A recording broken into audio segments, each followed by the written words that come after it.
大家好，我是刘一鸣。那今天借这个机会，我要向莫总，还有张志恒先生，表示我最真诚的歉意。那我就说一下那天在海中剧院发生的事情。当天，张志恒先生上台送花，和我有了身体接触。可能我当时刚刚演完出，自己的精神处于一个十分兴奋的状态，我误认为他对我有敌意，所以先动手打了他。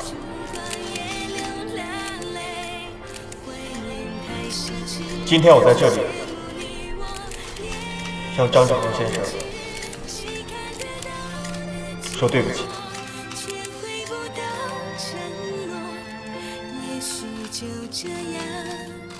请问您和张先生是老友吗？是。那你们是从什么时候开始，又是因为什么事情分道扬镳的呢？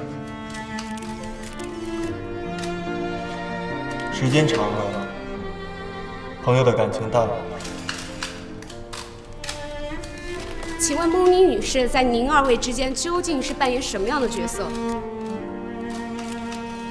她曾经是我女朋友。那你们为什么分手呢？是因为张志恒先生吗？不是。那到底是为什么呢？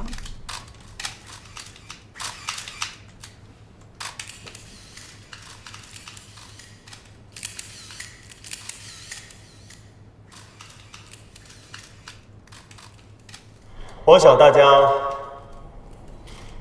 都听说过缘分这个词，是因为我和我曾经的女朋友梦妮小姐，我们两个的缘分尽了。张志恒先生并没有横刀夺爱，对不起大家，希望以后不要再谈论我们三个人感情的事情，谢谢。好，各位，在发布会的最后，我作为张志恒的母亲，在此替他接受刘一鸣先生的道歉。同时，我也希望刘一鸣先生与何导演、金城合作，在海州顺利地完成这部电视剧的拍摄。今天的发布会就到这结束了，谢谢。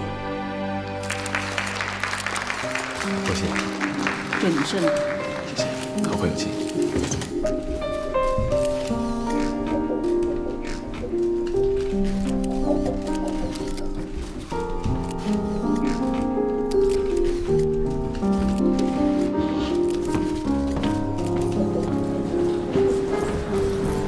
莫董，董事长请留步，请问张志恒先生为什么没有出席呢？他身体不适，不能来参加。但是据说他早就已经出院了，他突然身体不适，是因为不愿意接受刘先生的道歉吗？我刚才已经说了，我代表张志恒接受刘一鸣的道歉，这件事情就到此为止，谢谢。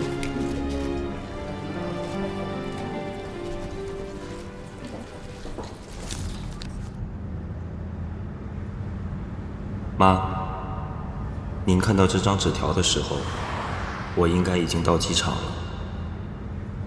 对不起，妈，我不能参加今天的发布会。余下的事情，乔娜会跟你讲。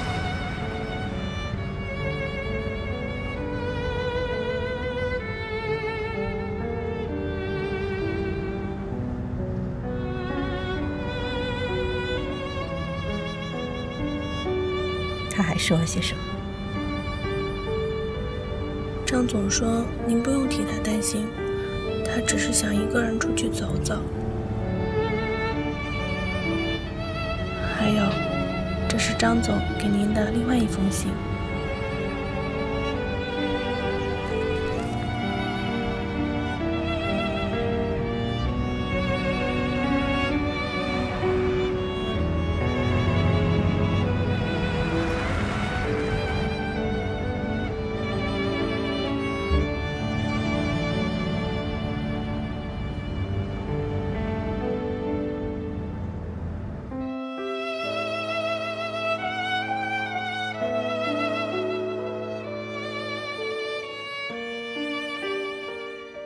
妈，对不起，这是我第一次做出格的事情。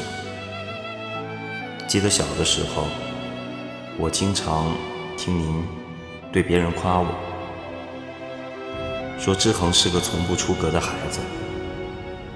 可是您知道吗？有多少次，我站在我应该在的格子里面，仰望天空，渴望像鸟儿一样，在无边无际的天空中自由地飞翔。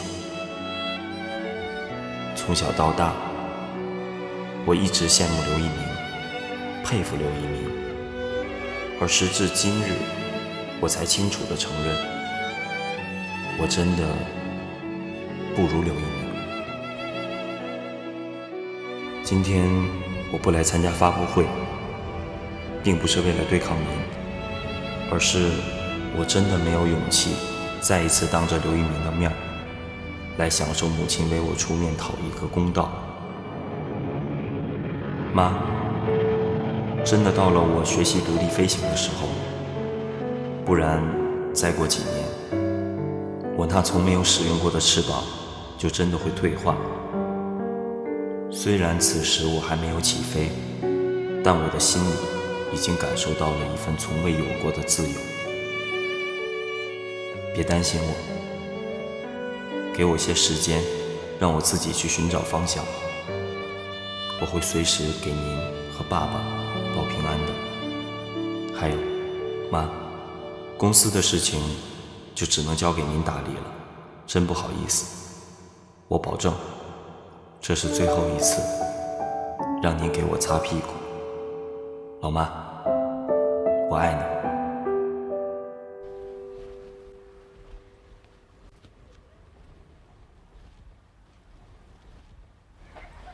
做功课呢？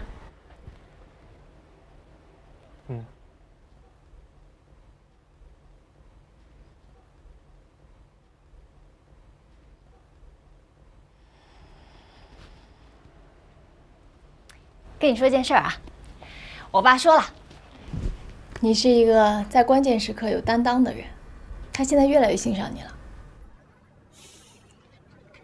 帮我谢谢导演。怎么啦？事情解决了还不高兴啊？你是不是怕他听见啊？放心啦，又不是现场直播。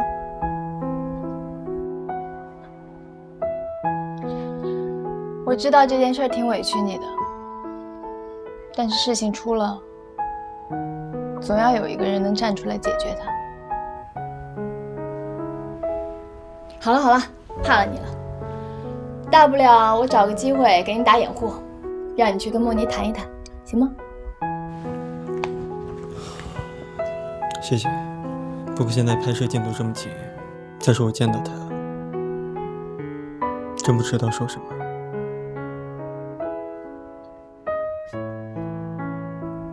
好吧，反正你的莫妮也跑不了。走了。